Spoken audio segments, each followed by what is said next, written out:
தந்தை பெரியாரை இன்றைக்கு நெஞ்சிலே வைத்து போற்றுகிறவன். அறிஞர் அண்ணாவினுடைய ராஜ்யசபா பேச்சுக்கள் அதன் சில இதுகள் எல்லாம் எடிட் பண்ணிட்டாங்க பின்னாடி.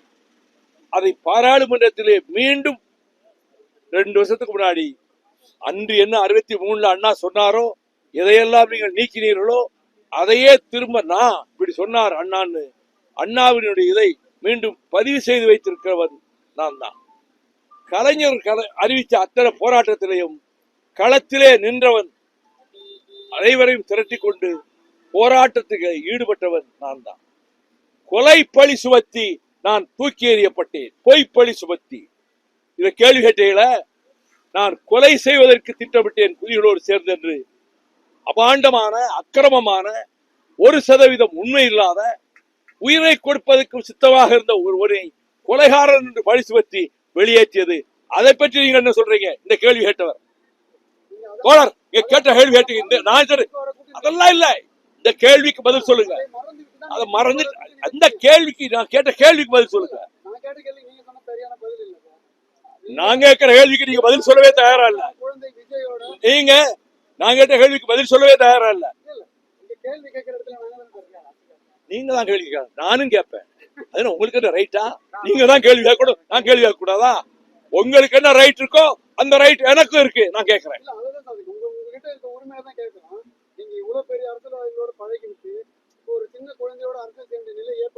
சின்ன குழந்தை இல்ல, கலை உலகிலும் சாவிச்சுட்டு ஸ்டெர்லைட்ல துப்பாக்கி சூடு நடந்து செத்து கிடந்தப்ப வந்த ஒரே நடிகர் அன்னைக்கு ராத்திரி விஜயர் ஒருத்தர் தான். அது தெரியுமா உங்களுக்கு? அந்த ஸ்னோலின் வீட்டுக்கு ராத்திரி 11 மணிக்கு வந்தது விஜய் மட்டும்தான், யாரும் அல்ல. அவர் பல ஆண்டுகளாகவே அவர் மக்கள் சேவை மையத்தை அமைச்சு நடத்திட்டு வந்தாரு. மக்கள் வெறுப்பின் உச்சத்தில் இருந்தார்கள். இந்த அரசு கமிஷன் கமிஷன் கமிஷன், நீங்க உங்களுக்கு எல்லாம் தெரியும், சொல்ல மாட்டீங்க. ஒரு சதுரடிக்கு இவ்வளவு ரேட் வச்ச ஒரே ஆட்சி திமுக ஆட்சி தான். கமிஷன், அது கட்டிங், கரப்ஷன், இதை ஒழிச்சிட்டாருல. இந்த கூட்டணியில இருந்தாங்க, நான் மறைக்காத செய்யறேன். கூட்டணி தான் இருந்தேன். கூட்டணியில இருந்துகிட்டு பேசுறது அயோக்கியத்தனம் இல்ல. கூட்டணிக்குள்ள இருந்துகிட்டே கூட்டணி அட்டாக் பண்றது என்ன அரசியல் தர்மம்? மனசாட்சி என்ன விரோதம்? கூட்டணி தர்மத்துக்காக பேசாம இருந்தேன், அதுல என்ன தப்பு? அதான் சரியான அணுகுமுறை. கூட்டணி இருந்துகிட்டே விமர்சனம் கூடாது. உங்க கருத்தை நான் ஏன் ஏத்துக்கணும்? இந்த திருக்குறள் என்கிட்ட சொல்லாதீங்க. நான் 1330 திருக்குறளை உங்ககிட்ட சொல்லுவேன். ஏங்க, ஒரு கட்சி கூட்டணியில இருந்துகிட்டு அவங்கள பத்தி கண்டம் பண்றது அது நாகரிகமா? அது நாகரிகமா? தோழர், நீங்க எத்தனை கேள்வி வேணா கேளுங்க, இன்னும் 1 மணி நேரம் கேளுங்க, நான் பதில் சொல்லுவேன். என் கேள்விக்கு நீங்க பதில் சொல்லணும். நீங்க திட்டமிட்டு வந்திருக்கீங்க தெரியும். நீங்க எந்த பத்திரிகை எனக்கு தெரியாது. நீங்க எந்த பத்திரிகை சார்? நீங்க எந்த பத்திரிகை சார்? நீங்க எந்த பத்திரிகை? அதுக்கு பதில் சொல்லுங்க. இல்ல எந்த பத்திரிகை சொல்லுங்க. கேக்குறீங்கல்ல, நான் பதில் சொல்ல வேண்டிய அவசியம் இல்ல. உங்க கேள்விக்கு நான் பதில் சொல்ல வேண்டிய அவசியம் இல்ல. உங்க கேள்விக்கு நான் பதில் சொல்ல வேண்டிய அவசியம் இல்ல. நீங்க மஞ்ச பத்திரிகா?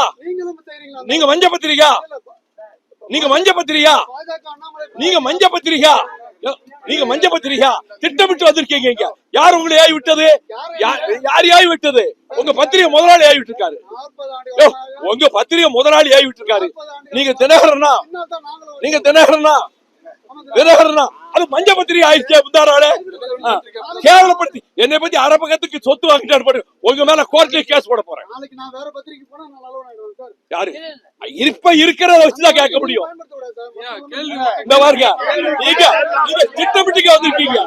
நீங்க குழப்பம் பண்றதுக்காக வந்திருக்கீங்க. ஆமா, குழப்பம் பண்றதுக்காக வந்திருக்கீங்க. இங்க உங்களுக்கு வேலை கிடையாது. என்ன இருக்கீங்க? வேலை கிடையாது. வெளியே போகலாம், வெளியே போகலாம். வேணும்னாரு வெளியே வெளியே அனுப்பு, வெளியே அனுப்பு. தினகரன் என்ன இருக்கீங்க? வேலை கிடையாது. தினகரன் இருக்கீங்க, வேலை கிடையாது. வெளியே அனுப்பு.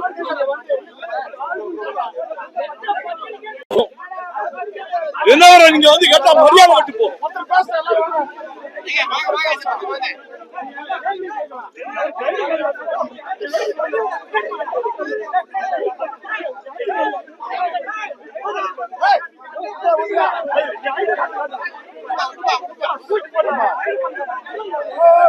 ஒருத்தர் பேசுப்பா.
உட்காருங்கப்பா.